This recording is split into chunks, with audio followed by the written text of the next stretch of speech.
오늘 마태복음 계속 갑시다. 주님, 우리 예은이네가 이번 주 토요일 날 이사한다고 합니다. 기도해 주시기 바랍니다. 그렇게 멀리 가진 않는데 여기 동탄 쪽으로 이사하게 되었습니다. 자, 우리 9장 읽고 있죠. 9장 27절부터 보겠습니다. 27절부터 34절까지 한 절씩 읽겠습니다. 예수께서 거기에서 나실새 두 맹인이 따라오며 소리질러 이르되 다윗의 자손이여 우리를 불쌍히 여기소서 하더니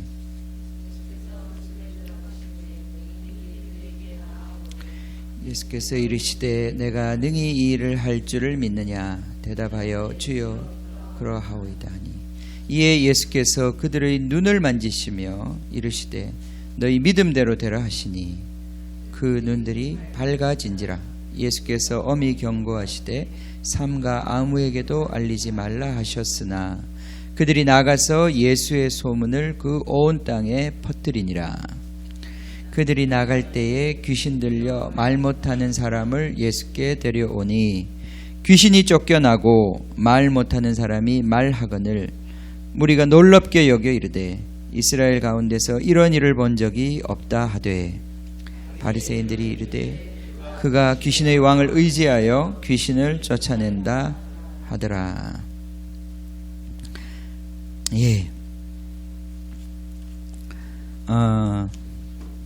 우리가 이제 예수님의 두 번째 가르침 하나님 나라의 미션에 대해서 계속 말씀 나누고 있습니다. 하나님 나라의 미션은 뭐냐? 한마디로 하면 계속 이제 우리가 요약되는 제목처럼 전쟁입니다.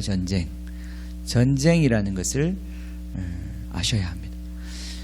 우리가 예수님을 믿자마자 우리는 전쟁 한가운데 들어가게 됩니다. 그것을 깨달아야 합니다. 그것을 알아야 하고 또 우리는 전쟁을 배워야 합니다. 전쟁을 하는 법을 배워야 합니다. 그죠? 시편에 보면 주님께서 내 손을 가르쳐 전쟁을 배우게 하신다 이런 말씀이 있어요. 주님께서 우리로 전쟁을 배우게 하십니다. 이스라엘 백성을 노예되었던 이집트에서 해방해서 홍해를 건너고 난 다음에 그들이 광야로 들어가서 하나님의 백성이 되는 언약을 맺고 난 다음에 그들이 해야 했던 것은 그 다음은 전쟁을 하는 것이었어요. 그죠? 그들은 광야에서 훈련되어야 했고 그들은 군사로 준비되어서 결국은 정복전쟁을 감당할 하나님의 군대로 준비되었어야 하는 것입니다.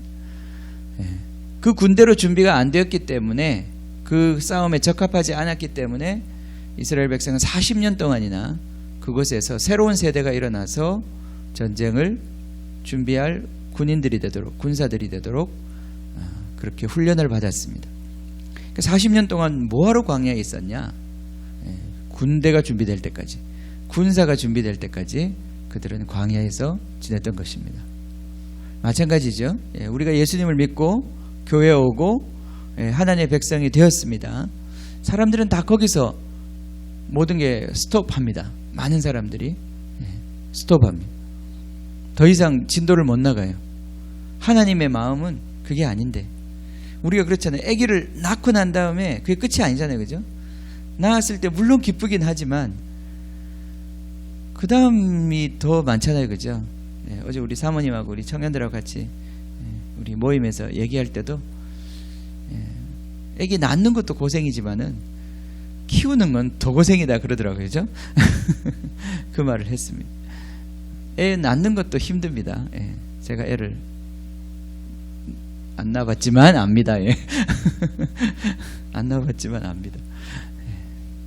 제가 우리 은호가 태어날 때 굉장히 우리 사모님이 고생을 많이 했습니다. 그때 이제 처음 아기가 태어나니까 저도 초보잖아요. 첫 경험이고 제가 둘째 때는 조금 그래도 노련해져 가지고 첫째 때 좀 실수를 했거든요. 실수는 뭐냐면 그게 애가 빨리 안 나오는데 제가 괜히 이렇게 분만실에 집어넣어 놓고 저는 대기실에서 이제 밤에 그때 한 10시쯤 이렇게 들어갔거든요. 분만실에.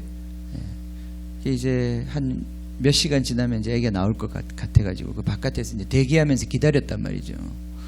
기다렸는데 이제 그 병원 대합실에 거기 의자에 앉아가지고 이제 그 밤을 계속 이제 기도도 하면서 또 기다리면서 기다리는데 적어도 제 기억에는 한 대여섯 시간 지나면 그래도 되지 않을까 싶었는데 뭐 대여섯 시간 지났는데도 이렇게 물어보면 아직 전혀 아직 기다리셔야 된다고 그런 식으로 얘기하는 거예요. 그렇게 시간이 길 줄 알았으면 한 12시간 넘었거든요. 그때 그렇게 길 줄 알았으면 제가 집에 가서 충분히 자는 건데 왜냐면 이게 진짜 제 몫이 제가 해야 되는 일이 언제 있었냐면 이제 아기가 태어나고 난 다음에 산모가 나오고 난 다음에 제가 해야 될 일이 많은데 제가 이제 그날 한 13시간 14시간 이렇게 그 아기 낳는 그 동안에 저도 바깥에서 벌을 서고 잠을 못 자고 그냥 그 고생을 한 거예요. 그러고 났더니 막상 이제 아기 낳고 산모가 나와가지고 산모를 막 도와줘야 되는 그 시간에 제가 거의 잠에 취해가지고 정신을 못 차리는 거예요. 그래서 그렇게 하루가 지났어요. 그래서 이제 방에 이제 입원 이제 병실에 이제 저하고 이제 둘이서 이제 밤에 지냈는데 호흡이 이게 어려워가지고 이제 빈혈 증세가 아주 출혈을 많이 했거든요. 호흡이 어려워가지고 자꾸 이렇게 숨쉬기가 너무 힘들다고 좀 다리나 이런 걸 주물르라고 그러는 거예요. 근데 제가 이제 거의 하루를 밤을 새고 난 다음에 저녁에 같이 있는데 주무르는 척 하다가 자고 있고 주무르는 척 하다가 자고 있고 이러니까 우리 사모가 아픈 게 다 잊어버릴 정도로 열을 받았어요. 그 밤에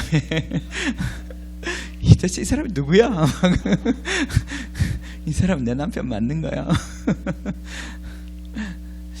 제가 좀 노련했으면 집에 가서 충분히 쉬고 체력을 다 보강하고 난 다음에 딱 제가 투입돼야 되는 그 시간에 아주 좋은 컨디션으로 100% 확실한 그 서비스를 했으면 점수를 확 따는 건데 제가 쓸데없이 그 병원 대합실에서 그 춥게 그때가 4월이었단 말이에요. 병원에 춥기도 하고 막 그렇게 막 온 밤을 샜으니 나도 그랬습니다. 그래서 애 낳느라고 정말 고생 많이 했습니다. 저도 고생했고 우리 사모님도 고생했고 애 낳고 난 다음에 정신을 못 차려가지고 정말 그 회복되는데 오래 걸렸습니다. 근데 애 낳는 것도 힘들지만은 낳는 것보다 더 힘든 게 키우는 겁니다. 그죠? 키우는 겁니다. 그런 거 보면 우리 미선 선교사님은 정말 뭐 훈장을 줘도 몇 개를 줘야 될 것 같아요. 그죠? 우리 아이들을 저렇게 넷이나 키우셨어요. 너무 수고 많이 하셨습니다. 제가 하나님을 대신해서 치하의 말씀을 제가 드려야 될 것 같아요. 그래. 아프리카에서 그 아이들 키우는 거 쉽지 않은데 거기서 정말 또 아빠도 계속 나가 있고 아빠도 계속 돌아다니잖아요. 그죠? 그래. 얼마나 많이 애쓰셨을까 사모님께서 다 책임지시고 감당하시느라. 그래. 감사합니다. 우리 처음에 여기 이제 교회 시작했을 때 우리 정호 선교사님 가정, 우리 예담이네, 또 우리 예은이네 세 가정밖에 없었는데도요 식구들이 다들 많아가지고 가득했어요. 그냥 집은 세 집밖에 없는데 애들이 많아가지고 교회가 처음에 굉장히 풍성했습니다. 그래서 예담이네 가고 우리 정호 선교사님 가고 그러니까 제가 애를 좀 더 낳을 걸 그런 후회가 되는 거예요. 자, 우리 이제 잡담 그만하고 말씀으로 돌아가서 우리가 하나님의 백성으로 태어나는 것도 굉장히 중요한 일이지만은 그게 끝이 아니다 이 말이에요. 그죠? 거기서부터 우리에게 더 중요한 일이 있는데 그것은 바로 우리가 군인이 되는 것이고 군대가 되어서 하나님의 싸움, 하나님의 이 전쟁을 함께 할 수 있는 그러한 사람들이 되는 것입니다. 예수님의 제자들을 이제 그 훈련을 시키고 계신 거예요. 그죠? 죽음과의 전쟁이고 죄와의 전쟁이고 거기 보면 제가 오늘 좀 정리를 했는데 하나님 백성을 회복하는 전쟁이고, 거기 오늘 주보에 보면 1번에 마지막에 보면요, 그리고 소외된 자들을, 잃어버린 자들을 회복시키는 전쟁이고, 무능과 질병과의 전쟁이고, 치유하는 전쟁이고요, 영적 전쟁이고, 이것은 마귀의 권세와 억압을 깨뜨리고 사람들을 해방시키는 영적 전쟁이고, 또 우리 안에 있는 죄의 세력, 죄의 결박들을 풀어내고 죄를 용서하고 사람들을 일으키는 그러한 사역이다 이 말이죠. 또 그런가 하면 지난 시간에 새 포도주는 새 부대에 담아야 된다 그랬어요. 그죠? 바로 죽어 있는 그 율법으로 말미암아 하나님을 기쁘시게 할 수 없는 그 죽은 것으로부터 우리를 자유케 하는 살리는 사역이다 이 말이에요. 살리는 영이다 이 말이에요. 정죄의 영이 아니라 살리는 영이다 이 말이에요. 그죠? 정죄의 직분. 사도 바울은 율법을 정죄의 직분이라고 그랬어요. 죄를 정하는, 죄를 깨닫게 해주는 그 직분밖에 되지 못했어요. 구약의 제사장들, 구약의 사역자들의 사역은 기껏해야 너 죄인이야, 너는 하나님의 심판을 받기에 합당한 자에 불과해, 그것을 가르쳐주는, 그 죄를 깨닫게 하는 율법의 사역자에 불과했다 이 말이죠. 그죠? 그러나 지금 새 언약의 일꾼들은, 새 언약의 사역자들은 그게 아니라, 정죄하는 직분이 아니라 이제는 그들을 깨끗하게 하는, 그들을 정결하게 하는, 그들을 살려내는, 하나님 앞에 살아나게 하는 그러한 사역을 감당하는 하나님의 일꾼들이다 그 말입니다. 그래서 우리 지난 시간까지 이제 그런 내용을 쭉 봤습니다. 이것이 바로 하나님의 사역이죠. 하나님이 지금 이 땅 가운데서 하시는 일이고, 교회가 해야 되는 일이고, 구원받은 백성들이 마땅히 해야 하는 일입니다. 우리가 이 일을 위해서 부름을 받은 거예요. 얼마나 이 일을 하고 있는가? 내가 지금 주님께 구원받고 난 다음에 내가 얼마나 이 일을 하고 있는가? 얼마나 하고 있는 것 같으세요? 다른 일에 너무 바쁘셔가지고 이 일을 잘 못하시죠, 그죠? 근데 이 일을 해야 한다는 것입니다. 이 일을 해야 된다는 거예요. 교회도 마찬가지예요. 교회도 보면 요즘에 너무 행사나 너무 교회에서 하는 일이 많아요. 문화 행사도 하고 뭐 영어 학교도 하고 많은 것들을 하는데, 정작 하나님께서 우리에게 부탁하신 이 일을 하지 않으면 교회는 그냥 세상의 문화기관이나 복지기관이 될 뿐이에요. 더 이상의 일은 못한다 이 말이죠. 그죠? 교회에 주신 미션은 이거다 이 말이에요. 교회가 사회봉사를 많이 해야 하지만 더 본질적인 것은 이 사명이다 이 말이에요. 그죠? 아멘. 그래서 이것을 우리가 배워야 하고 이것을 깨달아야 합니다. 그래서 우리가 이 사역에 기여하는 자가 되어야 돼요. 아멘. 여러분 한 사람 한 사람이 이 교회 공동체 안에서 이 사역에 여러분이 한 몫을 감당해야 돼요. 자, 1차적으로는 여러분의 영적인 전쟁으로서 영적 전쟁의 그런 능력이 향상돼야 돼요. 개인이. 그게 제자로서 훈련되는 겁니다. 여러분 안에 영적인 분별력과 영적인 싸움의 그러한 능력과 또 그 싸움에 사용되는 모든 믿음의 역량과 이런 것들이 자라야 돼요. 그것이 교회의 중요한 미션 중에 하나입니다. 여러분들을 제자로 세운다고 했을 때 여러분이 쉽게 죄에 지지 않고, 쉽게 영적인 세력에 당하지 않고, 쉽게 교회를 공격하는 여러 가지 그러한 일들에 매몰되지 않는 여러분이 그러한 저항력과 그러한 능력을 가지고 이제는 마귀의 일을 깨달아서 마귀의 일을 몰아내는 그러한 사역을 감당하는 자들이 돼야 된단 말이에요. 여러분 한 사람 한 사람이. 이게 중요한 훈련입니다. 우리 가운데. 여러분 다 구원의 확신 있으시죠? 그죠? 있으시죠? 구원의 확신 있습니다. 우리는 주님을 믿는 자들입니다. 주님을 의지하는 자들입니다. 그죠? 그럼 그 의지하는 자들은 그 다음에 그들이 어떻게 살 것인가, 어떻게 싸울 것인가를 배워야 합니다. 이걸 배우지 못하면 우리는 그냥 세상에 휘둘려서 세상이 이끄는 대로, 에베소서 2장에서 말하는 것처럼 이 공중권세 잡은 자가 너희들이 이끄는 대로 예전에 끌려다녔다 그랬단 말이죠. 그죠? 근데 예수 믿고 난 다음에도 이것을 깨닫지 못하면 그냥 옛날에 공중권세 잡은 자가 속이고 이끌려가는 대로 계속 이끌려다니는 거예요. 화내고 싶을 때 화내버리고, 음란에 빠질 때 음란에 빠져버리고, 욕심 부릴 때 욕심 부리고, 다 그냥 세상 사람들하고 똑같이 살아버리는 거예요. 그게 아니다 이 말이에요. 그것을 저항할 수 있는 여러분 안에 믿음의 내공이 자라야 된다 이 말이에요. 그죠? 이게 자라야 합니다. 이게 자라야 합니다. 이게 있어야 돼요. 그 다음에 이제 두 번째는 여러분들이 직접 여러분 이런 영적 전쟁의 전사로서 이제 역량이 커져가는 것도 있고, 그런가 하면 여러분의 삶이 지금 보면 직접적으로 이 일에 관여하기가 어렵잖아요. 여러분들은 지금 삶에, 여러분 생활에 얽매인 것들이 많이 있단 말이죠. 하셔야 되는 사업이 있고, 아이들도 키워야 되고, 여러분이 해야 되는 많은 일상적인 일들이 있어요. 본격적으로 이 하나님 나라의 미션을 감당하기에 여러분들은 지금 많이 부족하다 이 말이에요. 그죠? 그럼 이거 다 때려치고 이 일을 해야 되는가? 그렇게 부름받는 사람들도 있습니다. 제가 지난 시간도 얘기했지만 저는 우리 공동체에서 한 10분의 1 정도는 그런 사람들이 나와야 된다고 생각합니다. 한 공동체 안에 적어도 공동체가 10명이 있다면 그 중에 한 명은 자기의 모든 일들을 이제 내려놓고 주님의 일에 전적으로 드려지는 그러한 사람들이 나와야 합니다. 그런 사람들이 선교사고 그런 사람들이 사역자인 거죠. 그런 사람들이 반드시 있어야 합니다. 교회를 돌볼 자들, 그리고 교회의 본질적인 사역을 계속 감당할 자들. 그럼 나머지 9명은 이 한 명이 그 사역을 감당할 수 있도록 같이 도와주는 사역을 할 수 있다는 거죠.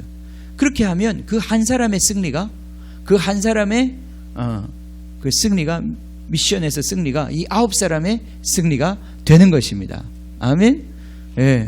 그래요. 이걸 이제 여러분이 알아야 되는 거예요. 그래서 내가 내 영적인 성장도 있어야 되겠고, 그 다음 뿐만 아니라 주님의 일을 위하여 드려진 자들과 내가 연합되어야 하겠다. 여러 가지로, 기도로, 물질로, 여러 가지로 연합이 되어서 그들을 도와 그 사역이 이루어지도록 만들어야 되겠다. 이 하나님의 이 전쟁이 계속되도록 돼야 되겠다. 아멘? 아멘. 그렇게 되어야 합니다. 지금 우리 예다미네가 베트남에 가 있지만 제가 갈 수 없잖아요. 우리 교회 갈 수 없잖아요.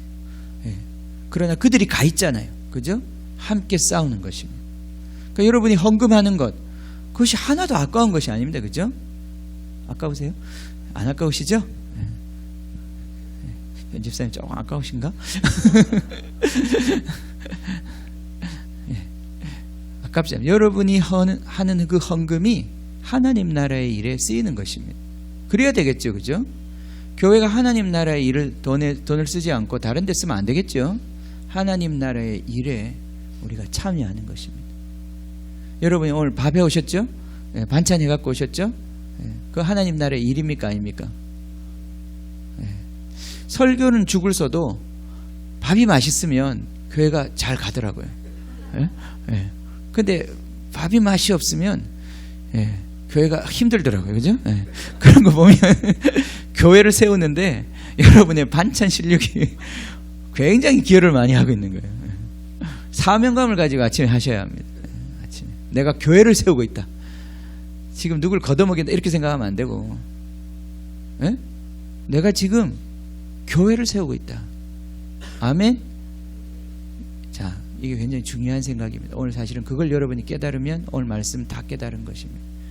오늘 이 말씀의 핵심은 뭐냐면 예수님의 사역이 메시아의 사역이다 이 말이에요. 단순히 그냥 병자를 치유하고 어떤 고통당한 자를 좀 괜찮게 만들어주고 이런 종류의 그냥 좀 어려움을 풀어주는 그 복지 혜택 또는 의료 행위 이 정도가 아니다 이 말이에요. 예수님이 지금 하시는 이 사역은 메시아의 사역이다. 아멘? 메시아의 사역이다. 이 말이 좀 어렵죠, 그죠? 상징은 어렵지, 그지?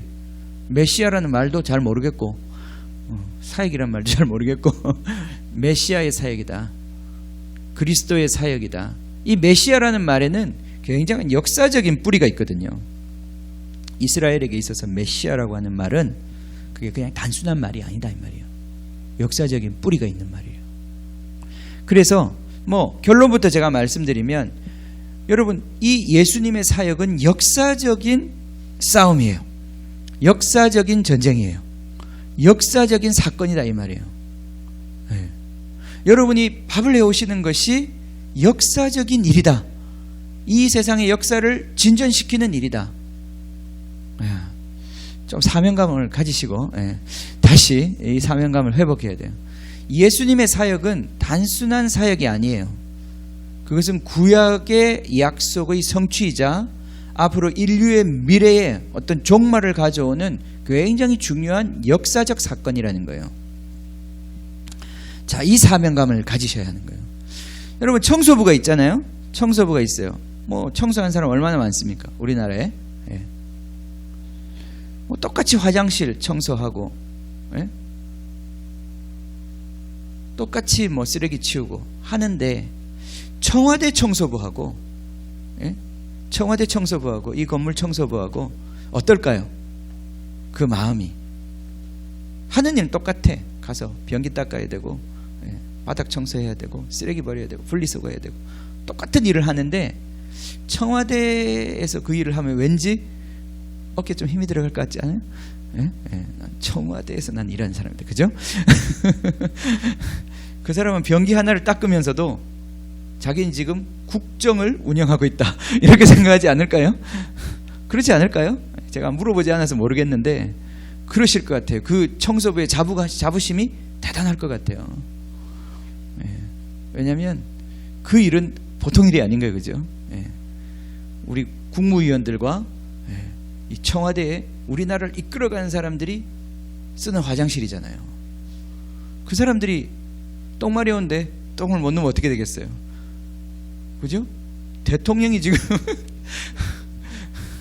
대통령이 지금 중요한 일을 해야 되는데 화장실을 쓰지 못하면 어떻게 되겠어요? 화장실이 지저분하면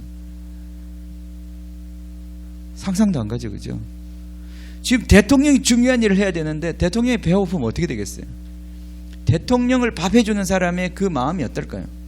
자기가 지금 밥을 해주는 거는 그냥 배고픈 사람 한 사람 먹이는 게 아니다, 이 말이에요, 그죠? 자기가 지금 하는 일이 얼마나 중요합니까? 자기가 하는 이 일이, 예를 들어서 내가 정말 밥을 잘못해가지고 막 대통령이 복통을 일으키고 쓰러졌다. 그럼 대한민국이 흔들흔들거리는 거예요. 그래서 대한민국 막 대통령 아파가지고 침대에 누워가지고 수면제 먹고 자고 있는데 세월호 사건이 터졌다. 그럼 한 나라가 흔들흔들거리는 거예요. 그러지 않습니까? 그죠? 그러니까 대통령의 그 밥을 해주는 사람은 밥하는데 얼마나 사명감이 있겠습니까? 제가 지금 무슨 말 하는지 아시겠죠? 아침에 그런 마음으로 반찬을 하셨어야 되는데 이제 다음 주부터 그렇게 하시라고. 이제 제가 이게 주님을 섬기는 거다. 이게 하나님의 사명을 감당하는 것이다. 여러분, 직장에서 돈 버는 것도 마찬가지입니다. 그냥 내 인생에 이 풀칠을 하려고, 내 입에 풀칠을 하려고, 그냥 내 자식 새끼 하나 키워가지고 어떻게 해보려고 하는 거면 뭐 그 정도의 의미가 있죠. 그것도 의미 없는 건 아니고, 그것도 고생스럽고 그것도 힘든 일이지만, 그거에 끝난다면 우리가 세상 사람하고 뭐가 다르겠습니까? 하나 다른 거 없죠. 그러나 우리가 하고 있는 그 하찮은 일이라도, 내가 하는 그 아르바이트라도 의미가 있으려면 하나님 나라에서 이게 역사적인 일이구나 하는 것을 깨달아야 되는 거예요. 이게 역사적인 사명이구나. 나는 역사적 사명을 띠고 이 땅에 태어났다. 우리 박정희 대통령이 가르쳐주신 이 놀라운 진리를 우리는 어릴 때부터 외웠단 말이죠, 그죠? 조건성 선생님 외우셨어요? 그래요? 같은 시대, 그죠? 우리 초등학교 때 그걸 외웠어요. 우리는 학교를 다닐 수 있었어요. 주기도문은 못 외워도 우리는 민족 중흥의 역사적 사명을 띠고 이 땅에 태어났다고 우리는 외워야 했었어요. 우리 같은 세대. 자, 근데 우리가 그걸 일깨워야 되는 거예요. 지금 우리는 역사적 사명을 가지고 이 일을 하고 있는 거예요. 그러니까 힘들다고 관두면 안 돼, 그죠? 이 사명이 있는 사람은 힘들다고 관두거나 그냥 조그만 어떤 이익 앞에서 그렇게 쉽게 이런 일들을 포기하거나 다른 일을 취하지 못해요. 청와대에서 청소하는 사람이 그 일의 중요성을 깨달으면 어디 다른 데서 월급 좀 더 준다고 여기 와서 청소해라 그래도 안 갑니다. 내가 하는 일이 얼마나 중요한데, 내가 딴 데 가서 2배의 월급을 준다고 그래도 난 그래. 근데 소명이 없는 사람은, 돈을 따라 움직이는 사람은 2배의 월급을 줘? 내가 거기 가서 일하지 내가 뭐하러 여기서 일하냐. 그것은 이 역사적인 차원을 이해하지 못해서 그런 거예요. 자, 우리의 사명에 역사적인 차원이 있다는 거예요. 역사적인 전쟁이라는 거예요. 예, 그렇습니다. 이걸 깨달을 때 우리가 갑자기 눈을 뜨는 거예요. 눈을 뜨는 것입니다. 내가 하는 일이 작은 일이 아니다. 하나님이 이 일을 얼마나 원하시고 기뻐하시는지 모른다. 제가 우리 작은 교회를 섬기면서 인간적인 판단으로는 이 교회가 과연 될까? 이 교회가 과연 존재해야 되나? 그런데 기도해보면, 기도하는 가운데 이 역사적인 소명을 깨달으면 해야지. 아무리 힘들어도 해야지. 아무리 손해가 나도 해야지. 그런 마음이 오는 거예요. 그 역사적인 사명이 와서 그런 거예요. 아멘. 이걸 여러분이 분명히 깨달으셔야 합니다. 세상은 그렇게 얘기하지 않아요. 세상은 거기에 가치를 두지 않아요. 그러나 하나님의 일은 그런 일이 아닙니다. 자, 오늘 왜 이런 말씀을 할 수 있느냐 하면, 오늘 말씀을 보세요. 본문을 보면 예수께서 거기를 떠나가실 때에 두 맹인이 따라오고 있습니다. 두 맹인이 소리질러 이르되 다윗의 자손이여 우리를 불쌍히 여기소서 그랬어요. 예수여 예수여 이렇게 부른 것도 아니고, 그죠? 예수님을 특별하게 이런 호칭으로 불렀어요. 다윗의 자손, 다윗의 아들 예수여 우리를 불쌍히 여기소서. 자, 어떤 사람을 어떤 이름으로 부르냐라고 하는 것은 그 사람의 존재를 알아볼 때만 그게 가능한 거예요. 그렇죠? 여러분이나 저를 목사님이라고 부르지, 나가면 아저씨 이렇게 부른단 말이에요. 그죠? 아저씨 그래도 저는 반응해요. 사장님 그런 분도 있어요. 사장님. 제가 사장같이 생겼는지. 사장님. 여러분 뭐라고 부르시나요? 자, 근데 이 예수님을 다윗의 자손이요, 다윗의 아들이요 이렇게 부를 때는 그에 대한 뭔가를 알아본 거예요. 그죠? 자, 이게 보통 알아본 게 아니에요. 자, 이 말이 보통 말이 아니죠. 예수님이 그것에 대해서 잠잠하셨어요. 반응 안 하셨어. 다윗의 자손 예수요 이 말을 하는데 사실은 좀 이게 굉장히 무한한 얘기거든요. 밑에 보면 예수께서 그들에게 아무에게도 말하지 말라 이렇게 말씀하십니다. 그죠? 그러니까 내가 볼 때 예수님께서 이 표현을 자기에게 쓰는 것에 대해서 뭔지 모르는 긴장감이 있었어요. 다윗의 자손이여 나를 불쌍히 여기소서. 왜냐하면 이 말은 보통 말이 아니기 때문에 그런 거예요. 이런 거죠. 우리 선교지에서 지금 이슬람권 한중간에서 그죠? 거기 보안이 필요한데 지금 선교사님, 우리가 막 선교사님 이렇게 얘기하면 선교사님이 굉장히 당황해한단 말이죠. 그죠? 그런 것처럼 지금 여기서 예수님을 다윗의 자손이라고 불렀을 때 예수님께서 아무 말씀도 안 하셨어요. 집에 들어가셨는데 이 맹인들이 거기까지 따라왔어요. 그죠? 그리고는 예수님한테 자기를 고쳐달라고 얘기합니다. 그때 예수님께서 드디어 입을 여시면서 이렇게 말씀하십니다. 내가 능히 이 일을 할 줄을 믿느냐? 내가 능히 이 일을 지금 할 것을 네가 믿느냐? 뭐라고 대답했습니까? 주여, 그렇습니다. 당신께서 이 일을 행하실 것을 믿습니다. 이게 그냥 내가 너희 눈을 뜨게 해줄 줄 믿느냐? 그게 난 믿습니다. 이 정도의 말이 아니에요. 이 말의 맥락은 다윗의 자손이기 때문에 이것은 메시아를 얘기하는 거예요. 왜?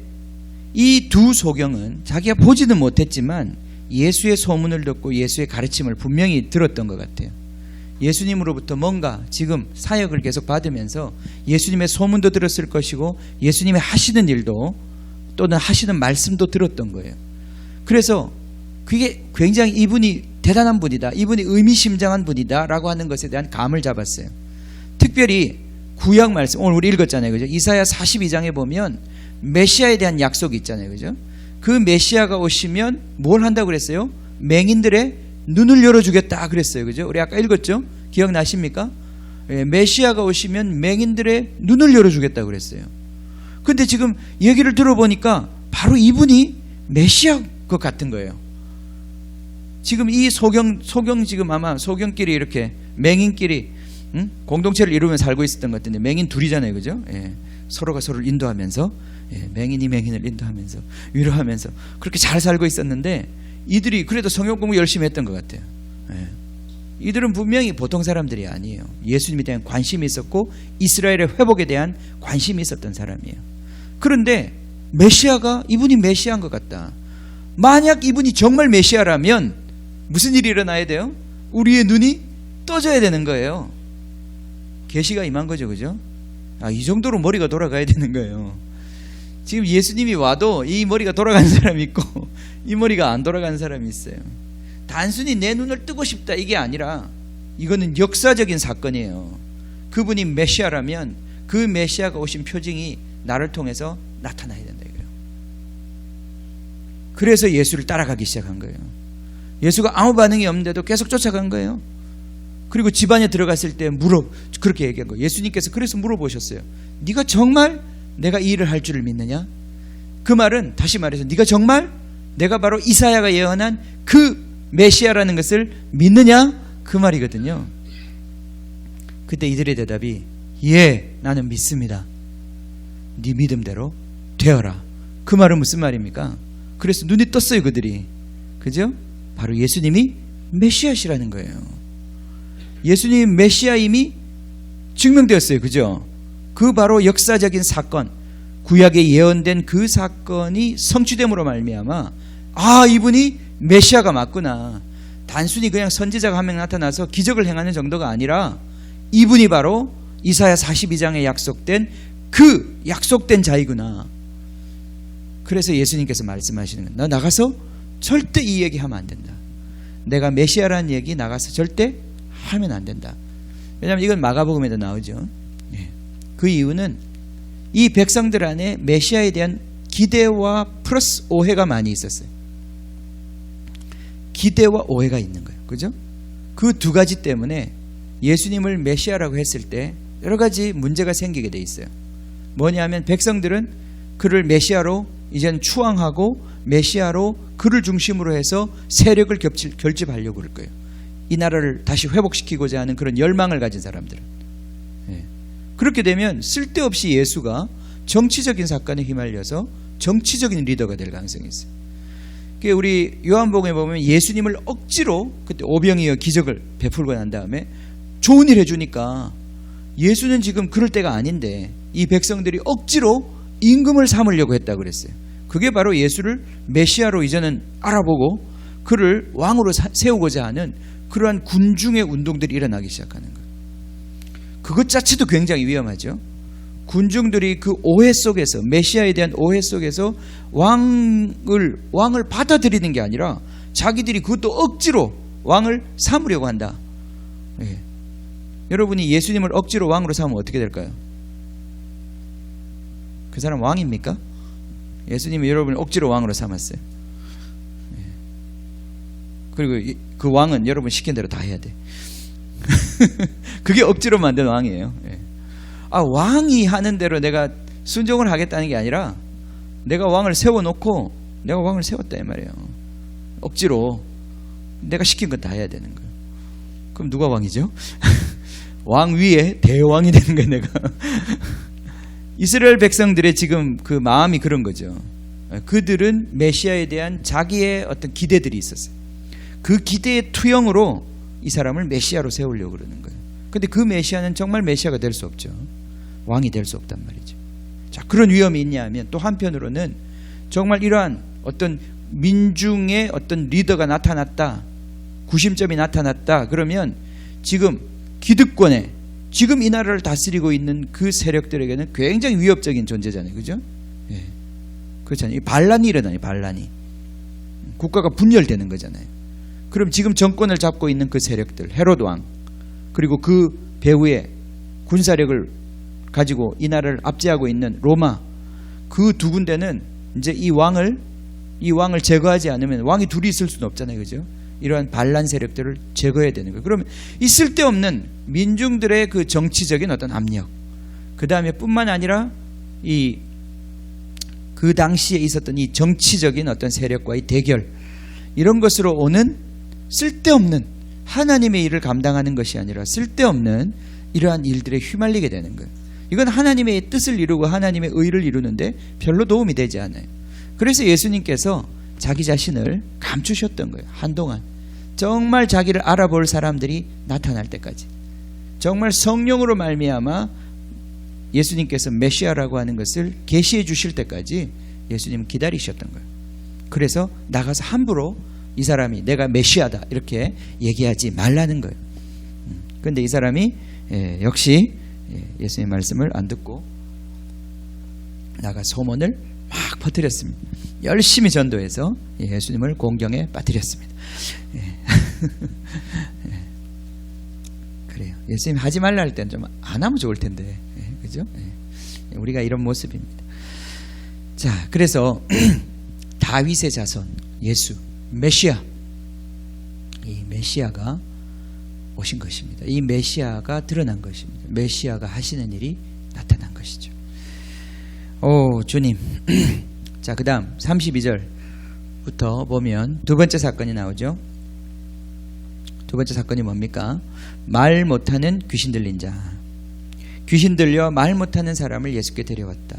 귀신이 쫓겨나가고 말 못하는 사람이 말하거늘 무리가 놀랍게 여기 이르되 이스라엘 가운데서 이런 일을 본 적이 없다 하되.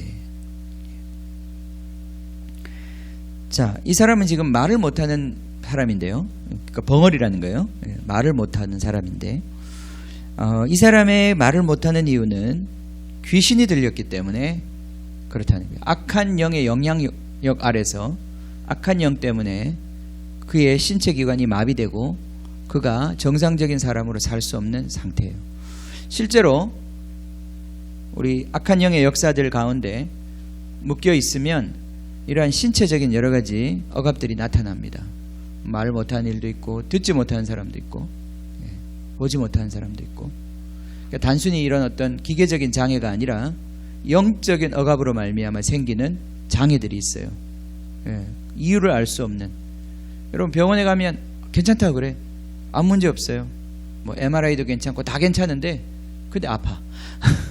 근데 아프고 머리 아프고 배 아프고 어지럽고 안 들리고 듣는 것도 얼마나 영적인 현상인지 모릅니다.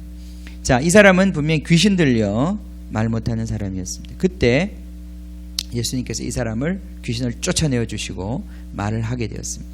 그때 이제 이 무리들이 놀랍게 여기면서 한 말이 이스라엘 가운데서 이런 일을 보지 못하였다. 이스라엘 가운데서 놀라운 일이 일어났다. 이스라엘 가운데서 새 일이 일어났다. 누군가 오신 거예요, 그죠? 전무후무한 어떤 분이 오신 것입니다. 그러한 일들이 일어나가신 거예요. 이거에 대해서 바리새인들은 전혀 다른 해석을 내어놓습니다. 바리새인들이 이르되 그가 귀신의 왕을 의지하여 귀신을 쫓아낸다 하더라. 귀신의 왕, 뒤에 10장에 가면 바알세불이라고 그러는데 이 귀신의 왕을 의지해서 귀신을 쫓아내는, 그러니까 결코 하나님의 사람이 아니라 그가 악한 악령에 사로잡혀서 기적을 행하는 자다. 그렇게 모함을 합니다. 비난을 합니다. 자, 그러나 실제로는 왜 귀신이 쫓겨나간 것입니까? 왜 악한 영이 쫓겨나간 것입니까? 왜? 하나님의 통치와 하나님의 성령이 임했기 때문에 쫓겨나간 것입니다. 그죠? 예수님께서 이 다른 성경에서는 이렇게 말씀하셨어요. 내가 하나님의 성령을 힘입어 귀신을 쫓아내는 것이면 하나님의 나라가 이미 너희 가운데 임한 것이다. 다시 말해서 귀신의 왕, 귀신의 힘을 빌어서 귀신을 쫓아낸 것이 아니라 바리새인들이 잘못 해석한 것이죠. 잘못 말한 것입니다. 진짜 어떻게 귀신이 쫓겨나갔습니까? 성령의 능력으로 말미암아 하나님 나라가 임함으로 말미암아 귀신이 쫓겨나간 것이에요. 그래서 이 귀신 들려 말 못하던 자가 말하기 시작했다. 하나님 나라가 임한 것입니다. 그죠? 하나님 나라가 임한 증거다 이 말이에요. 이것 자체가. 하나님 나라가 임했을 때 이스라엘 백성은 말 못하던 백성이 말하는 백성이 되었어요. 여러분 오순절날 성령이 임하시잖아요. 하늘로부터 성령이 임해서 그들이 가장 먼저 일어난 기적이 뭐냐면 말하는 기적이었어요. 그죠? 그전에는 그들이 말할 수 없는 자들이었어요. 숨어 지내던 자들이었어요. 근데 그들에게 성령이 임했을 때 혀의 불 같은 것이 그들에게 임했을 때 그들의 혀가 풀어지면서 그들이 말하기 시작했단 말이죠. 그죠? 하나님을 향하여 말하기 시작하고 백성을 향하여 말하기 시작하고, 그죠? 그들이 이제는 전도하기 시작하고 증거하기 시작했단 말이죠. 아멘. 이것이 바로 하나님의 영이 임할 때, 하나님 나라가 임할 때 일어나는 일이에요. 말 못하던 자, 말할 수 없던 자, 하나님의 그 영광을 이방 가운데 원래 빛으로 드러내도록 부름받은 백성이었는데 이방 가운데 아무 말도 할 수 없는 그들의 수치 가운데 있었던 자들이 하나님 나라가 임해서 메시아로 말미암아 풀어질 때 그들의 입술에서 말이 나오기 시작했다는 거예요. 바로 이스라엘 백성만이 할 수 있는 말, 하나님은 위대하시다, 하나님은 살아계시다, 하나님이 우리를 사랑하신다, 그분이 선하시다, 그런 위대한 하나님을 찬양하는 말들이 그 입술에서 터져 나오기 시작한 거예요. 악한 영에 사로잡혀 있을 때는 우리는 결코 이렇게 살 수 없습니다. 근데 하나님의 영이 임하기 시작하면 우리는 하나님을 향하여, 이 세상을 향하여 하나님의 말을 하기 시작하는 거예요. 이게 바로 하나님 나라가 임한 증거란 말이죠. 아멘. 자, 그래서 오늘 이 두 가지 사건은 모두 다 하나님 나라가 이 땅에 왔다는 것을, 바로 그 메시아, 그 왕이 이 땅에 왔다는 것을 우리에게 드러내는 사건들이에요. 그죠? 이건 보통 사건들이 아니에요. 이거는 사인들이에요. 주님께서 바로 이사야서에 예언되어 있는 그 약속을 이루기 위하여 그분이 오셨다 이 말이에요. 그분의 나라가 이 땅에 왔다는 것이죠. 하나님 나라를 선포하는 바로 역사의 사명이 이루어지는 그 순간이 왔다 이 말이에요. 역사적 사건이 이루어지는 그 순간이 왔다 이 말이에요. 아멘. 자, 주무시지 말고, 우리 청년들 주무시면 안 되고, 역사적인 순간에 잠을 자면 안 돼. 수업 시간에 자도 괜찮아. 그거 모르면 성적 잘못 봤잖아. 그지? 수업 시간에 좀 자도 돼. 근데 설교 시간에 자는 거는 엄청난 그 손해를 가져오는 거야. 그래요. 여러분이 이걸 깨달아야 돼. 뭐가 중요한지를, 인생에서 뭐가 가장 중요한지를 깨달아야 돼요. 하나님이 얼마나 귀하신 분인지를 알아야 돼요. 하나님을 경외한다 그래. 그걸 하나님을 경외하는 것, 하나님을 가장 우선시하는 것, 하나님을 가장 앞에 놓는 것. 그래서 그 하나님을 섬기는데 방해가 되는 것들을 제거하는 것. 예를 들어서 우리 예전에 이제 우리 종원성 선생님 기억하시겠지만 우리 토요일 날 밤에 예배했습니다. 그죠? 그때 예배한 목적이 있어요. 토요일 날 예배를 안 하고 그냥 풀어줬더니 토요일 밤늦게까지 막 텔레비 보고 정신 못 차리고 1시 2시까지 게임하고 아침에 오면 예배가 되겠어요?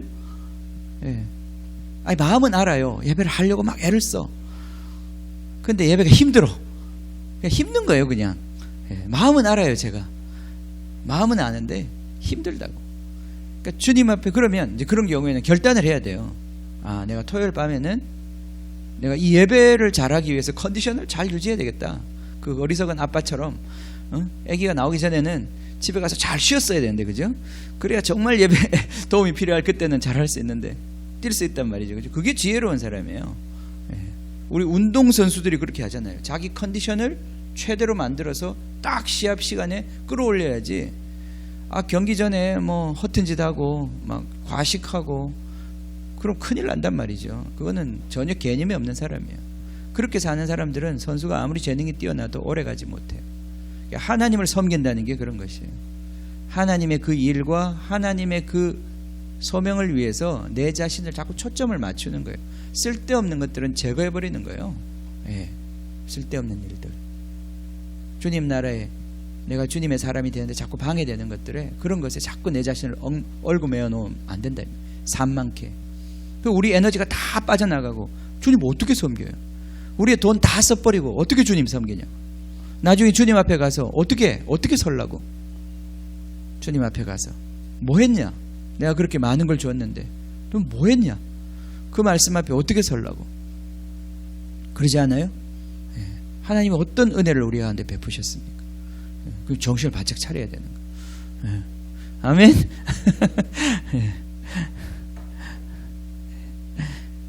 자, 무슨 얘기 하려다가 맨날 이렇게 까먹어요, 그죠? 예. 자, 하나님을 경외하는 것, 하나님을 경외하는 것, 하나님 나라의 일에 집중하는 것, 그죠?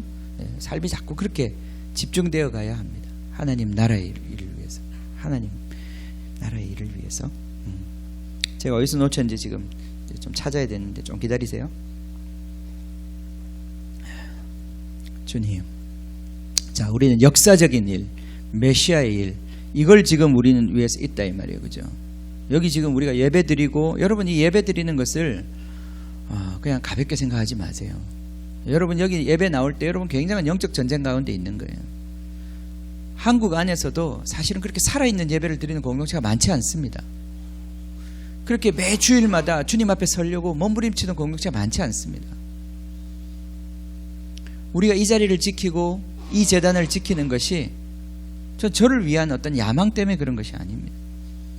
저는 지금이라도 제가 정말 담임 목사하는 거 너무 힘들고 누구 밑에 가서 그냥 저를 이끌어 주시는 분이 있으면 동력하고 싶은 마음이 참 많습니다. 저도. 내가 이게 한 공동체를 이끌기엔 너무 부족한 사람이구나. 너무 충성되지도 못하고 체력도 약하고. 그래서 그런 주님이 그런 또 이끄심을 주시면 또 저는 갈 마음도 있습니다. 저 혼자 할 수 없는 일이기에. 그런데도 불구하고 우리가 이런 사명을 가지고 일을 할 때에 우리 안에 우리의 부르심이 역사적인 부르심이다. 우리의 여기 예배가 역사적인 예배다. 하나님이 이것을 보고 계시고 하나님이 이것을 굉장히 귀하게 보신다. 저녁에 우리가 여기 나와서 같이 우리 사모님하고 저하고 요새 둘이서 기도하지만 그 두 사람의 기도의 자리에 주님이 그렇게 보시고 계시는 것 같아요. 그 자리를 귀히 여기시고 주님이 그 자리에 먼저 와서 기다리시는 거예요. 아무도 없어 보여도 주님이 그것을 귀하다고 얘기하시는 거예요. 그 싸움을. 근데 우리도 힘들어요. 매일 하는 건 진짜 힘들어요. 일주일에 한 2번만 하면 좋겠는데, 그죠? 사명감이 없으면 못해. 사명감을 가져야 돼. 사명감. 내가 지금 주님을 섬기는 이것이 단순한 일이 아니다 이 말이에요. 역사적인 맥락 속에서 있는 일이고 이 일을 통해서 하나님이 역사를 이루어 가신다는 것을 인식해야 된다는 거예요. 이 눈이 열리기를 제가 오늘 여러분들이 간절히 간구하는 거예요. 여러분이 여기 청소하고 여러분이 헌금하고 이 교회를 섬기는 일이 그렇게 간단한 일이 아니라는 거예요. 이러한 어떤 사명감, 이러한 역사적인 사명감이 없으면 여러분들이 이 일을 할 수가 없어요. 왜냐하면 그렇게 열심히 할 수가 없어요. 소홀하기가 너무 쉬워요. 여기 누가 알아주는 것도 아니고 누가 영광을 취할 것도 아무것도 없고, 그죠? 사실 큰 교회 가면 좀 영광도 있잖아요. 그죠? 큰 교회 가면 영광도 좀 있어요. 사람들 사이에서 오는 영광도. 근데 여기는 뭐 하나 안 하나 티도 안 나잖아요. 그지? 내가 새벽기도 나왔는지 안 나왔는지 아무도 모르잖아요. 그지? 근데 내가 그 자리를 지키고 내가 그 자리에서 싸움을 싸우는 그것이 왜 하나님한테 중요하냐 말이에요. 그게 역사적인 맥락이 있어서 그런 거예요. 그 일은 간단한 일이 아니에요. 여러분 토인비라는 사람이 이런 말을 했다고 그러잖아요. 사도 바울이 이 아시아 지방에서 복음을 전하려다가 전하지 못하고 이제 성령이 막았어요. 그죠? 그래서 배를 타고 그 돛담배를 타고 그 당시에 유럽으로 건너갑니다. 그죠? 그 사도 바울이 그 당시에 뭐 그렇게 화려한 옷을 입었겠습니까? 누가 그 사람을 알아봤겠습니까? 그죠? 허름한 옷을 입고 그냥 머리는 거의 대머리였을 것이고 사도 바울은 못생겼다고 그래요. 몇 명의 제자들과 함께 그 배를 타고 성령의 음성을 듣고 뭐 돈이나 많았겠습니까? 거의 거지 수준이었을 거고. 그래서 그 백고물에서 그냥 몸을 기대어서 그냥 잠을 자는 그 사도 바울, 그 풍랑 가운데서 우리로 치면 버스간에서 그냥 흔들흔들거리는 버스간에서 잠자고 있는 그 아저씨 바울, 누가 알았겠습니까? 근데 토인비는 그 사람에 대해서 이렇게 얘기하는 거예요. 누가 과연 알았겠는가? 유럽의 운명을 지금 싣고 가는 이 배를. 바울이 그 땅에 딱 닿는 순간, 내리는 순간 그의 그 발자국은 보통 발자국이 아니었단 말이에요. 유럽의 운명이 뒤바뀌는 순간이었어요. 역사적인 순간이다 이 말이에요. 그죠? 아멘? 여러분 이런 역사적인 사건이 있는 거예요. 역사적인 순간이. 그 역사의 무게를 여러분이 알아야 돼요. 그 사람 한 사람이 그 배를 타고 그날 거기를 건너간 그 사건에서 일어난 어마어마한 역사의 변환. 사도 바울이 만약에 그날 거기를 건너가지 않았으면 어떻게 됐을까요? 역사의 운명이 바뀌는 거예요. 역사의 운명이 바뀌는 거예요. 그날, 그죠? 예. 그날 그 영광에 참여했던 벳사공이 있을 거고, 예. 싫어서 안 나간 사람이 있을 거고, 그죠? 그렇단 말이죠. 자, 주님의 역사는 지금도 진전되고 있습니다. 주님의 역사는 지금도 움직이고 있어요. 예. 우리의 이 시야를 열어야 되는 거예요. 그죠? 예. 누가 과연 그거를 눈여겨보겠습니까? 예. 누가 그들의 발걸음 그걸 그렇게 눈여겨보겠습니까? 이게 무슨 의미가 있을까? 하는 게 이게 맨날 쳇바퀴 도는 것 같고 이게 뭔 의미가 있나? 그러지 않아요. 그게 정말 하나님께서 여러분을 부르신 일이고 여러분에게 하라고 하신 일이면 그 일 자체가 하나님 나라의 일이다 이 말이에요. 그죠? 네. 그 사명을 가지고 일하십시오. 그 사명을 가지고 돈을 버시고 11조 하기 위해서 우리가 돈 버는 거고 선교하기 위해서 돈 버는 겁니다. 그러니까 내가 벌은 돈 중에 그 10분의 1이 제일 중요한 거예요. 어떻게 보면.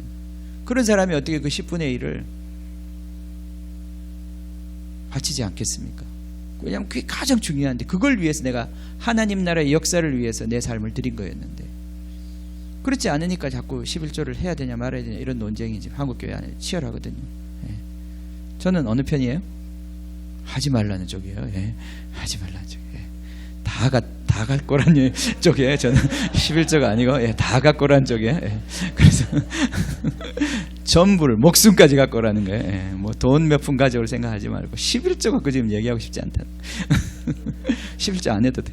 11조 하지 마. 그냥 목숨을 내놔. 대신에 목숨 가져와. 내 생명을 드립니다. 예. 주님은 그거 이하는 받지 않으십니다. 예. 그 이하는 받지 않으십니다. 역사적 사명을 갖고 있는 거예요. 그러니까 보세요. 이게 내가 좋으냐 싫으냐, 내가 좀 기분이 좋냐 뭐 아니냐, 내가 은혜를 좀 받았냐 안 받았냐, 거기에 우리는 흔들리지 않는 거예요. 이제 그 차원으로 여러분이 올라가셔야 돼요. 이 사명의 차원에 올라가면, 역사적 사명의 차원에 올라가면 내한테 좀 유리하냐 불리하냐, 내한테 좀 좋으냐 나쁘냐, 더 이상 이런 거 갖고는 우리가 얘기할 군번이 아니다 이 말이에요. 짬밥이 아니다 이 말이에요. 지금 하나님이 움직이고 계시고 하나님의 역사가 진전되고 있는데 된다 안 된다가 무슨 말이 필요하겠어요. 거기에 무슨 토를 달 수 있겠어요. 그러지 않습니까? 하나님 역사가 지금 움직이고 있는데 거기에 사소한 내 문제가 거기에 무슨 그렇게 중요한 이유겠어요. 이 교회는 밥이 맛이 있네 없네, 화장실이 좋네 안 좋네, 좁으네 넓으네, 덥네 춥네, 그게 무슨 문제가 되겠냐고요. 예. 근데 오늘날 교인들은 그렇게 다니잖아요. 여기 이 교회는 맛있어 밥이. 야, 이 교회 다니다 우리. 예? 이 교회는 헌금에 대해서 얘기 안 해. 이 교회 다니다. 다 우리가 타락시켜 놓은 거예요. 우리가 그게 아니에요. 그죠? 우리는 역사적 사명을 띠고 이 땅에 태어난 것입니다. 여러분 그렇게 교회 다니시고 그렇게 섬기십시오. 우리 하나님 나라의 일을 위해서 우리는 부름받은 자들입니다. 이 하나님 나라의 일이 지금 움직이고 있어요. 여러분 저 뉴스는 늘 대통령의 그 일거수일투족에 관심이 많아요. 그리고 그걸 막 국민들한테 그렇게 쓰고, 사실은 그들이 하고 있는 것보다 더 큰 역사가, 더 큰 능력이 교회 안에 주어져 있어요. 그걸 이해하지 못하는 것 같아요. 오늘날 많은 교회가. 그렇기 때문에 정치와 결탁하고 정치를 넘보는 것 같아요. 그들의 말 앞에 무릎 꿇고. 그렇지 않습니다. 우리는 이 시대가 아니라 다가올 시대를 지금 가져오는 자들이에요. 여러분 한 사람 한 사람의 섬김이 그 다가올 하나님의 나라에 기여하는 거예요. 남기는 거예요. 거기에 그 사명 속에서 우리는 살아가는 거예요. 단순히 한 나라의 대통령을 섬기는 게 아니라 온 역사의 주관자, 만왕의 왕, 이 우주의 주관자, 그 창조자를 섬기는 그 섬김을 우리는 섬기고 있다 이 말이에요. 여러분, 우리의 이 섬김의 차원이 이렇게 올라가야 합니다. 우리의 전쟁의 차원이 올라가야 합니다. 여러분의 결혼, 여러분의 가정생활, 여러분의 공부도 그런 차원에서 해야 돼. 상진은 그냥 내가 이 점수 좀 잘 받아서 뭐 잘 먹고 잘 살아야지, 돈 마음껏 써봐야지, 돈 벌어가지고 마음대로 살아야지, 그런 목적으로 하는 게 아니라 내가 오늘 공부하는 거, 나는 공부하기 싫어, 난 죽을 것 같아, 그래도 이건 하나님 나라의 일이야, 그럼 해 안 해? 하는 거, 그죠? 목숨을 걸고 하는 거예요. 목숨 걸고. 예찬아 알겠니? 목숨 걸고 해야 되는 거야. 의찬이도 알겠지? 목숨 걸고 하니까. 뭐 공부를 잘해야 된다는 걸 지금 목사님이 얘기하는 게 아니야. 주님을 섬기듯이 하는 거예요. 주님을 섬기듯이 하는 거예요. 왜냐하면 우리의 삶은 주님의 것이기 때문에 주님을 섬기는 거다 이 말이에요. 우리는 그 일을 하고 안 하고에 연연한 사람이 아니에요. 그죠? 그죠, 최 집사님? 예. 그 사장님이 착각하는 거예요. 그죠? 자기가 지금 돈 주기 때문에 이 사람 나와 있다 이렇게 생각해. 무슨 소리? 나는 지금 왕을 섬기기 때문에 나와 있는 거야. 왕이 움직이라고 하면 난 내일이라도 관도 가는 거야. 착각하지 마세요, 사장님. 속으로만 그렇게 하세요. 괜히 겉으로 잘리지 마시고. 이게 우리 안에 있는 거예요. 우리 안에. 그죠? 우리는 사람을 위해 사는 사람이 아니에요. 죽게 하듯 하는 거예요. 하나님 나라를 위해 사는 사람들이에요. 우린 역사적인 맥락에서 살아가는 사람이에요. 여러분, 우리 안에 이 눈이 열렸으면 좋겠어요. 이 눈이 열렸으면 좋겠어요. 오늘 두 맹인이 와서, 그가 사실은 마음의 눈이 먼저 열렸던 거죠. 다윗의 자손 예수여, 나를 제발 불쌍히 여겨주십시오. 나를 제발 불쌍히 여겨주십시오. 그 안에는 보통 말이 있는 게 아니에요. 우리도 동일한 고백이 오늘 우리 가운데 있습니다. 다윗의 자손 예수여, 우리를 불쌍히 여겨주십시오. 주님, 우리를 불쌍히 여겨주십시오. 하나님의 이 원대한 역사에 우리의 눈이 열리게 해주십시오. 우리 앞에 있는 사소한 이익 앞에 무릎 꿇지 않는 하나님 나라의 군대들이 되게 해 주시옵소서. 아멘. 같이 기도하겠습니다. 같이 기도합시다. 오 주님, 하나님 나라의 일, 하나님 나라의 사명, 같이 우리 기도합시다. 하나님, 우리의 눈을 열어달라고 기도합시다. 주님, 내가 주님을 섬기기를 원합니다. 내가 주님을 따라가기를 원합니다. 주님을 따라가기를 원합니다. 주님, 내가 하는 일이 아무리 사소한 일이라 할지라도, 아무리 하찮은 일이라 할지라도 그것이 당신 나라에 주님 기여하는 일이 되기를 원합니다. 당신 나라에서 남겨지는 일이 되기를 원합니다. 주님, 은혜 베풀어 주시옵소서. 우리 모두에게 이 은혜를 주셔서 어떻게 살아야 될지 주님 비추어 주시옵소서. 무엇을 선택하고 무엇을 결정하고 어떤 태도로 일해야 할지 가르쳐 주시옵소서. 주님, 하나님 나라는 결코 망하지 않습니다. 하나님 나라는 결코 망하지 않습니다. 주님, 우리가 하는 일이 결코 실패할 수 없습니다. 우리가 하나님을 섬기는 한 주님, 그 일은 결코 실패할 수 없습니다. 하나님, 이 시간 기름 부어 주시고 우리의 마음의 눈을 밝히셔서 주님 하나님의 세계를 보게 하여 주시옵소서. 다시 한번 주께서 부르신 이 일 앞에 우리 자신을 드리는 저희들 될 수 있도록 축복하여 주시옵소서. 우리 같이 기도하겠습니다. 할렐루야.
아마 들으셨겠지만 며칠 전에 파키스탄에서 중국인 두 사람이 IS에 의해서 살해되었습니다. 근데 이제 이 중국인 두 사람은 한국인이 경영하는, 한국인이 시작한 그런 어학원에 중국어 가르치는 선생님으로 있는 분들이었습니다. 근데 이분들은 파키스탄에 간 이유가 선교사로 간 것입니다. 주님 복음을 전하기 위해서 갔고, 그곳에서 복음 전하는 일들로 인하여 좀 그들의 신분과 그들의 역할이 드러났던 것 같아요. 그 일로 인하여 그들이 납치되었고, 중국 정부에서 많이 애썼지만 두 사람이, 한 분은 남자고 한 분은 여자입니다. 젊은 사람들, 20대 청년들인데 살해당하고 죽었습니다. 이 사건으로 인해서 중국 정부는 한국 선교에 대한 비난을 하기 시작했습니다. 그러면서 한국 교회를 의외적으로, 이 사람을 죽인 사람은 IS인데 IS를 비난하는 것이 아니라 오히려 한국 교회를 비난하는 지금 그런 상황이 되었습니다. 이런 기사가 뜰 때에 언론에서 또 세상에서는 많이 기독교를 욕합니다. 근데 이 청년들은 분명히 우리가 불렀던 이 찬양을 불렀을 것입니다. 우리가 부른 이 찬양은 중국 찬양이잖아요. 중국말로 된 중국 사람이 지은 찬양이잖아요. 저는 이 찬양도 이 청년들이 많이 불렀을 거라고 생각합니다. 하나님께서 이들의 찬양을 받으셨고 이들의 핏부림을 받으실 것입니다. 우리는 그것을 욕할 수 없습니다. 우리는 이 세상에 예수님을 귀신의 왕을 힘입어서 귀신을 쫓아낸다고 말하는 그 비난에 결코 동참할 수 없습니다.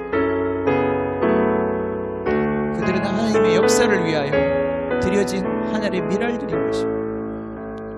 그들은 너무나 귀한 일을 한 것이고, 그들의 그 뿌려진 피 위에 파키스탄 교회가 다시 일어날 것입니다. 하나님께서 그들을 취하셨습니다. 우리 이 시간에 다시 한 번 더 기도할게요. 중국 교회를 위해서 기도하고 한국 교회를 위해서 기도하고, 주님 다시 한 번 더 우리 복음이 무엇인지 우리 교회에 말씀하여 주시옵소서. 우리가 하는 찬양이 무엇인지 우리에게 말씀하여 주십시오.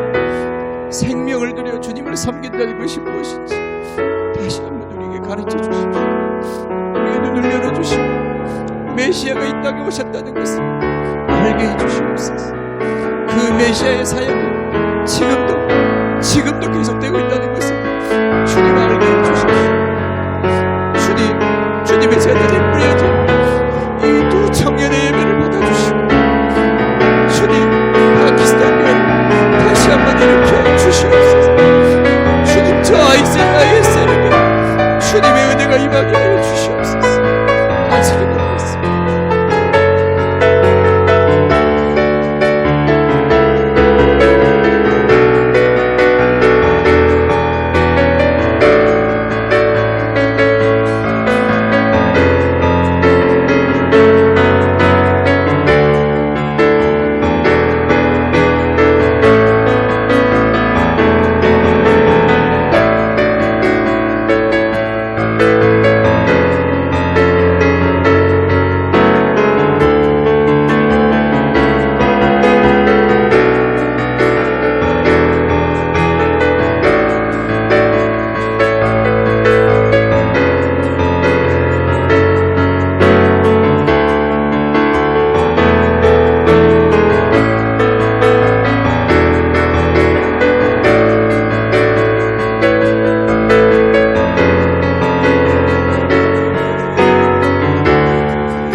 주님, 중국교회를 축복합니다.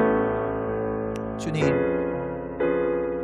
공산화의 그 모진 고난과 비박을 뚫고 일어난 주님 중국교회, 주님께서 연단하고 단련하셔서 주님 이제 당신의 이 거룩한 일을 위하여 일으켜주시니 너무 감사합니다. 주님 멸망에 나아가고 있습니다. 중국의 청년들이 왕의 명령을 받아 나가고 있습니다. 주님 이들이 피를 흘리고 있습니다. 주님 영광 받아 주시옵소서.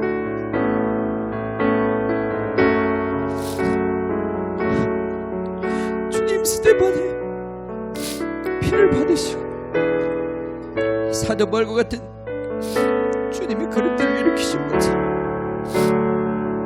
주님 이들의 핏부림 위에 하나님 이슬람권 안에 강력한 주님의 역사가 일어나기를 원합니다. IS의 주님 그들의 그 열정과 그들의 헌신이 이제 주님 죽음의 영에 사로잡혀서가 아니라 성령에 사로잡혀서 주님을 위하여 모든 것을 드리는 천사들이 일어나게 하여 주시옵소서.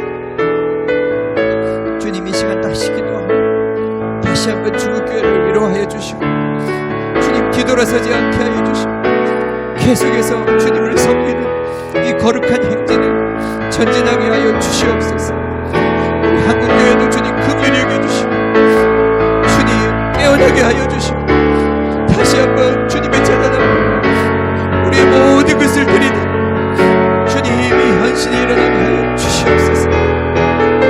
주님을 찬양합니다. 주님 영광받아 주시옵소서.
하나님 나라 주님의 교회 승리하여 주님의 명령 따라 한국교회 일어나리라. 죽음 앞에서라도 돌아서지 않으리. 은혜 불길 따라 선교한 국 일어나리라.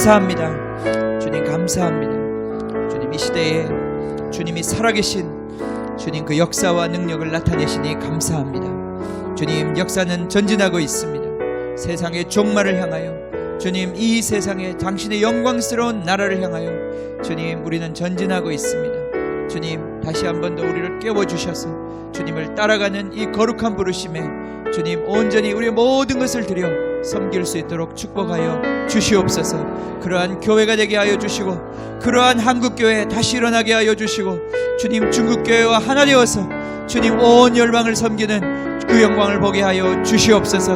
주님을 찬양합니다. 주님 모든 영광 주님 홀로 받아 주시옵소서. 지금은 우리 주 예수 그리스도의 은혜와 하나님 아버지의 크신 사랑과 지금도 우리를 이 거룩하고 역사적이고 우주적인 사명 가운데로 부르시는 성령님의 역사가 주님 정말 순교의 피를 감당한 우리 중국교회와 주님 또 이 땅의 모든 교회들 머리 위에 지금부터 영원히 함께 하시기를 간절히 축원하옵나이다. 아멘. 아멘.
다시 오실 길을 만들자. 십자가를 들고 땅 끝까지 우린 가리라. 우리 주님 하늘 영광 온 땅 덮을 때 우린 땅 끝에서 주를 맞으리. 마라나타 마라나타. 아멘. 주 예수여 오시옵소서. 마라나타 마라나타. 아멘. 주 예수여 오시옵소서. 마라나타 마라나타. 아멘. 주 예수여 오시옵소서.